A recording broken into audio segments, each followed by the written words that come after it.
अस्सलाम वालेकुम my social media family. उम्मीद करती हूँ कि आप सब लोग हिफ्ज़ो अमान से होंगे, खुशबाश होंगे। और इस वक्त एक सोशल मीडिया के ऊपर बहुत ही वायरल और ट्रेंडिंग न्यूज़ चल रही है जो कि सिंगर बिलाल सईद के हवाले से है। मैं आपको बता दूं कि बिलाल सईद जो हैं उनके हवाले से एक ऐसी वीडियो चल रही है जिसमें देखा जा सकता है कि बिलाल सईद जो हैं वो एक कॉन्सर्ट के दौरान, गायकी के दौरान गाते हुए अचानक से इतने ऑफेंडेड हो जाते हैं कि वो अवाम को जोरदार माइक दे मारते हैं। और उसके बाद वहां पर कुछ स्टूडेंट्स की आवाज आती है जिसमें वो ये कहते हैं कि प्रोग्राम तो बढ़ गया। और उसके बाद बिलाल सईद जो है वो बैक स्टेज जाते दिखाई देते हैं और वो उस कॉन्सर्ट का बाइकआउट कर देते हैं। अब जनाब हर तरफ ये खबर फैली हुई है कि असल में इस खबर की क्या हकीकत है, क्या सदाकत है। लेकिन मैं आपको यहाँ पर इससे पहले कि इन तमाम चीज़ों की तफसीलात बताऊं, मैं आपको ये बताना चाहूंगी कि बिलाल सईद जो हैं उनके हवाले से बहुत बड़े बड़े फैंस हैं पूरी दुनिया के अंदर। और बहुत सारे लोग ये समझते हैं कि बिलाल सईद जो हैं शायद उनके साथ पहली मर्तबा ऐसा हुआ है, लेकिन ऐसा नहीं हुआ। इससे पहले भी बिलाल सईद जो हैं वो बहुत बार ऐसा कर चुके हैं और बहुत बार उनके ऊपर कॉन्ट्रोवर्सीज बन चुकी हैं। अगर हम बात करें बिलाल सईद की तो उनको अपना ही प्रोफेशन यानी कि सिंगिंग जो है वो बिल्कुल भी पसंद नहीं है। 2017 में बिलाल सईद ने ऐलान किया था कि वो आज के बाद हमेशा के लिए गायकी को खैरबाद कहना चाहते हैं, लेकिन उसके बावजूद भी उन्होंने अपनी गायकी का सिलसिला जो है वो जारी रखा।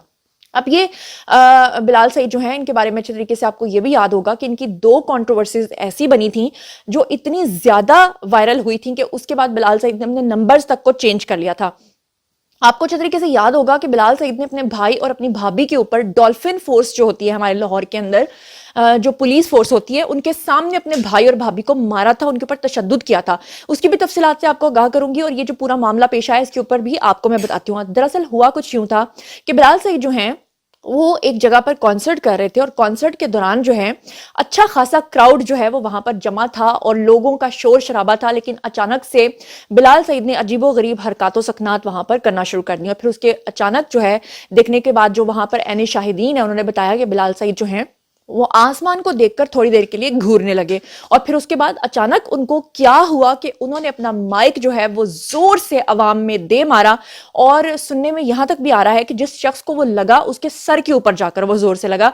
उसके बाद बिलाल सईद जो हैं उनके जो पूरा उनका बैंड था वहां पर, वो सारे के सारे जो हैं इंतहाई हैरान रह गए, दंग रह गए, शशदर रह गए कि क्या किया है इन्होंने। लेकिन उसके बाद जो है वहां से फौरी तौर पे बिलाल सईद जो है वो बैक स्टेज चले गए। इससे पहले भी बिलाल सईद की कंट्रोवर्सी बनी थी। आपको याद होगा कि यहाँ अंदरून शहर के अंदर एक मस्जिद वजीर खान है, वहां पर इन्होंने अपना एक गाना जो है वो रिकॉर्ड किया था, शूट किया था सबा कमर के साथ। और आपको ये भी याद होगा कि सबा कमर के साथ इन्होंने जो अपना शो रिकॉर्ड किया था उसका नाम था कबूल है। और वहां पर मस्जिद के अंदर इन्होंने डांस करवाया था सबा कमर से। जिसके बाद आपको ये भी याद होगा कि सबा कमर के खिलाफ जो है वो काफी मुकदमात बने थे और बिलाल सईद के खिलाफ भी काफी मुकदमात बने थे। और काफी अरसा तक जो है वो तकरीबन 2 साल तक ये दोनों अपने मुकदमात को भुगतते रहे थे। इसके बाद आपको ये भी याद होगा कि एक वीडियो बहुत ज्यादा वायरल हुआ था, उसमें बिलाल सईद का जो लाहौर वाला घर था वहां पर उनके घर के बाहर एक खातून को वो पीट रहे थे बुरी तरह से। और उसके बाद वहां पर जो डॉल्फिन फोर्स के लोग थे वो आए और उन्होंने आकर बिलाल सईद को रोकने की कोशिश की, लेकिन बिलाल सईद वहां पर नहीं रुके और उन्होंने उस खातून को मुक्के, लाते और घूंसे मारना शुरू कर दिए थे। और उसके बाद जब मीडिया ने राब्ता किया था बिलाल सईद की भाभी से कि आपके ऊपर तशद्दुद हुआ है तो उसकी तफसीलात क्या हैं, तो जो भाभी है उन्होंने अपना रद्देअमल तो नहीं दिया था, लेकिन जो भाभी की वालदा थी उन्होंने अपना रद्देअमल दिया था। और आपको याद होगा कि उस वक्त ARY के एक शो के अंदर जो मुतासिरा खातून है उन्होंने अपना मौकफ ये पेश किया था कि उन्होंने कहा था कि जो बिलाल सईद हैं वो बेसिकली जो सिंगर बने हैं वो हमारी वजह से बने हैं। कैसे बने हैं? उनकी वालदा ने ये बताया था कि बिलाल सईद मेरे बेटे का दोस्त था और उसकी सारी शोहरत जो है वो मेरे बेटे की वजह से थी और उसने हमें बहुत ज्यादा लूटने की कोशिश की। यानी कि उन्होंने ये मौकफ दिया था बिलाल सईद के हवाले से। उन्होंने कहा था कि मीठा बनकर हमारे साथ बहुत सारे उसने फ्रॉड्स किए थे और हमारे साथ 8.5 करोड़ रुपए का इसने फ्रॉड किया। उनकी वालदा ने कहा था कि इसमें ये और इसका भाई भी मुलव्विस था और उन्होंने जो केस है वो भी किया था बिलाल सईद के ऊपर। और बिलाल सईद ने हाई कोर्ट से जमानतें जो हैं वो मनसूख करवा ली थी। और खातून ने यह भी बताया था कि इन्होंने हमसे शादी के लिए बात की, फिर निकाह हुआ, उसके बाद नजरें मेरी बेटी के पैसे पर थीं। वो मेरी बेटी से मुतालबा कर रहे हैं कि मेरा काम नहीं चल रहा इसलिए मेरी मदद करो। मेरी बेटी ने इनकार कर दिया। 2 दिन कबल उसने मेरी बेटी को घर बुलाया और फोन पे धमकियां देने लगा। जब मेरी बेटी पुलिस अहलकारों के साथ उसके घर गई तो बिलाल सईद ने अहलकारों की मौजूदगी में अपने भाई को मारा और मेरी बेटी ने छुड़ाने की कोशिश की तो उसको भी धक्के मारे।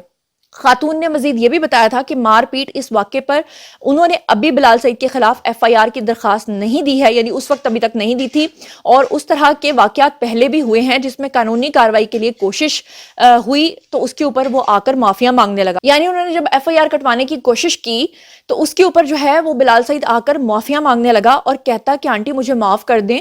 3-4 ماہ پہلے بھی اس نے یہی کچھ کیا اور اس کے بعد آ کر معافیا مانگی.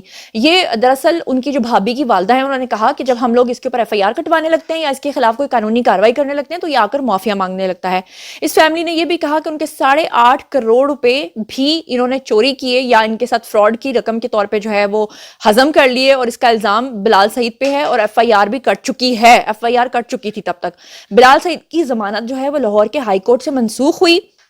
انہوں نے یہ بھی کہا کہ بلال سعید ایک عرصے تک میری بیٹی کو ہراساں کرتا رہا اور تشدد کا نشانہ بناتا رہا، اور جو ہے وہ اس کے بعد جتنا بھی میڈیا ہے انہوں نے جب رابطہ کرنے کی کوشش کی بلال سعید سے تو بلال سعید نے نہ صرف اپنا نمبر چینج کر لیا بلکہ کسی کو بھی اپنا موقف دینے سے انکار کر دیا. اس سے پہلے بھی میں آپ کو بتا دوں کہ بلال سعید جو ہیں وہ 2017 میں اس چیز کا اعلان کر چکے ہیں کہ وہ کسی بھی صورت اب سنگنگ جو ہے وہ نہیں کرنا چاہتے اور سنگنگ کو وہ چھوڑنا چاہتے ہیں.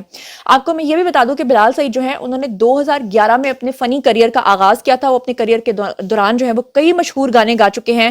بلال سعید جو ہیں آپ کو یہ بھی پتا ہے کہ ان کا جو پہلا البم آیا تھا وہ 2011 میں ریلیز ہوا تھا اور وہ کافی زیادہ ہٹ ہوا تھا. اس کے بعد انہوں نے پنجابی میوزک ایوارڈ میں بیسٹ پاپ ووکلسٹ کے طور پہ کیٹیگری میں جو ہے وہ نامزد بھی ہوئے تھے. اس کے بعد بلال سعید جو ہے ان کے کریئر میں ایک اہم موڑ آیا جب 2012 میں ان کے ریلیز ہونے والے البم یعنی کہ ماہی مہینے پوری دنیا کے اندر بطور پاپ سنگر کی ان کو شناخت کروائی تھی. بلال سعید کا گانا خیر مقدی 2014 میں لکس اسٹائل ایوارڈز کے لیے نامزد بھی ہوا تھا. 2015 میں Pakistani music and media awards بھی ان کو ملے تھے اور ان کا گانا خیر مقدی کرن جوہر کی فلم کے اندر بار بار دیکھو کے اندر شامل بھی ہوا تھا. بھارت کے اندر بھی انہوں نے بہت سارے گانے گائے اور بہت جلد انہوں نے شہرت سمیٹی، لیکن ان کی شہرت ہمیشہ جو ہے وہ آڑے آئی ان کی ایسی حرکات کی وجہ سے جس کی وجہ سے ہر بار وہ وائرل ہوئے. چاہے وہ صبا قمر کو مسجد کے اندر ڈانس کروانا ہو، چاہے اپنے بھائی اور بھابھی کی پٹائی کرنا ہو، چاہے عوام کے اندر مائک کو دے مارنا ہو، اور چاہے یہ کہنا ہو کہ آج کے بعد وہ کبھی بھی سنگنگ نہیں کرنا چاہتے. تو آخر ایسی کس فرسٹریشن کا وہ شکار ہیں جو فرسٹریشن وہ لوگوں کے اوپر اتار رہے ہیں، اس کا فیصلہ کرنا ہے جی آپ لوگوں نے. اب تک کی جو تفصیلات میرے پاس آئی تھیں وہ اور اگلی پچھلی ساری تفصیلات میں نے آپ کو بتا دی ہیں. جیسے جیسے فردر اس کے اندر مزید تفصیلات آئیں گی میں آپ کو وہ بتاؤں گی. اور ایک امپورٹنٹ بات جو میں آپ کو بتانا بھول گئی تھی وہ یہ تھی کہ یہ ویڈیو اب وائرل ہو رہا ہے، لیکن بتانے والے یہ بتاتے ہیں کہ یہ کانسرٹ تقریباً 1 ہفتے پرانا ہے اور 1 ہفتہ پہلے یہ سب کچھ ہو چکا ہے، لیکن سوشل میڈیا کے اوپر ابھی اس کی آواز جو ہے وہ اٹھ رہی ہے. تو لہٰذا میں نے آپ کو تمام خبروں سے آگاہ کر دیا ہے. اب جناب آپ لوگ کی باری آئیے کامنٹ سیکشن میں اور بتائیے کہ آپ ان تمام چیزوں کے بارے میں کیا سوچتے سمجھتے ہیں. شیئر کیجیے، پرسنلی جواب دوں گی. مزید خبریں، ولاگز، انٹرویوز اور سیاسی تجزیے جاننے کے لیے میرے ساتھ کنیکٹڈ رہنا ہرگز مت بھولیے گا. چینل کو سبسکرائب کر لیجیے گا. اپنا بہت خیال رکھیے گا. اللہ نگہبان.